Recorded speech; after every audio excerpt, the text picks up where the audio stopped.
Hello, everyone, and welcome to Tabor Talk. Boy, what a nice day. The sun is out. I think it's 68 degrees here in lovely, well, I don't like to give the town, but we're in the Catskills. And we live on a mountain, or high up in a mountain, and it's just so beautiful. My wife is going for a hike with her good friend. So let me do a little part two on Rob Zombie on Joe Rogan. I just watched my earlier clip, and it's okay. It wasn't at my best. I don't have an outline or even any notes, so maybe it wasn't as clear or coherent as I'd like. But again, that's the appeal of Tabor Talk. Tabor Talk. So Rob Zombie, definitely. If you're a fan of Rob Zombie, or even if you're not, what a really interesting podcast. I got some texts saying, "Oh, Rob Zombie's the devil, or he's a monster, or he's some sort of bad guy," and I'm like, "Come on, man, go watch that podcast and tell me he's a monster or something." Listen, people, he's a person. He's a human being. He's out there, sort of. He's a showman. He's an artist. I think Rob said something very interesting. Joe asked him, he goes, let me just say this. His movies are rough. Starting with, what was his first? Doesn't matter. Go on Wikipedia to see his films. Devil's Rejects or 1,000 Corpses, and then the Halloween remake. It's hard. If you're not ready for this, or maybe it's not your cup of tea, it's rough. Like rape scenes that are, you kind of think back of those older B movies, like I Spit on Your Grave, or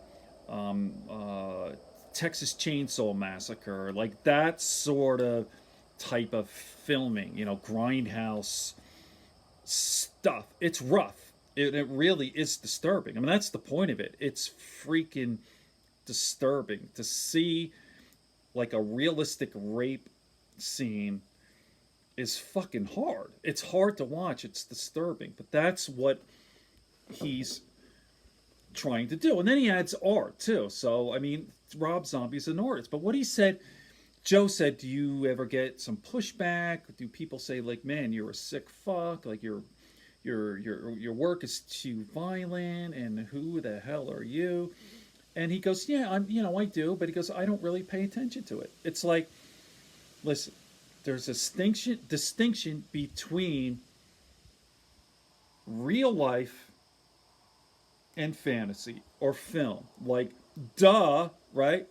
I understand there are some unstable people who will watch this stuff, and it might trigger something. So Rob's not 100% there. He's a very famous person. A lot of people follow him, and some unstable person could be triggered to do something, sort of glorifying or romanticizing violence. So I understand what Rob's saying, but he might have a responsibility. So it's hard. Don't get me wrong. Now, I consider myself to be a well-adjusted guy. I'm a middle-aged guy, and I obviously know the difference between what's real and what's not. Okay? And now I like violence. I like violence in movies and film, and I like even sport. I love UFC. I'm super passionate. Am I conflicted? Absolutely. Absolutely. And I guess that's part of the attraction. You're drawn to it, and at the same time you're repulsed. You see? And that's when I talk about UFC. When I saw the first one, 1993, and I've been watching them all again. I'm up to UFC 7 again, and from the beginning, I am repulsed. This is real, no holds barred, no time limits. Like they're killing, smashing people's faces in, and brains, and throwing people on their head and stomping on them. And just, it's crazy shit. So it's kind of like a car accident, like you're seeing, like you don't want to look. What do you call that? Rubbernecking? Like there's like you don't want to look, but you can't. So here's what's interesting. Let me just finish up with Rob Zombie. Rob Zombie's a very nice guy. I don't know him personally, but he seems to be just a regular guy. A little crazy like me. Like he grew up kind of weirdo kid, and I was a weirdo kid.